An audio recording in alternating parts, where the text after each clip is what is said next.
አዲስ መረጃ አለ። የ12ኛ ክፍል ውጤትን በተመለከተ አዲስ የወጣ መረጃ አለ።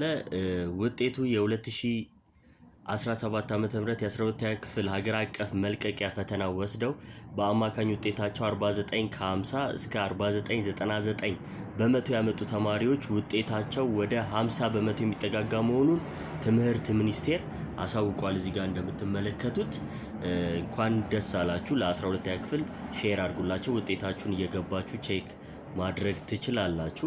ስለዚህ ከ49.50 እስከ 49.99 በመቶ ያመጣችሁ ተማሪዎች በሙሉ ማለፋችሁን አረጋግጣችኋል።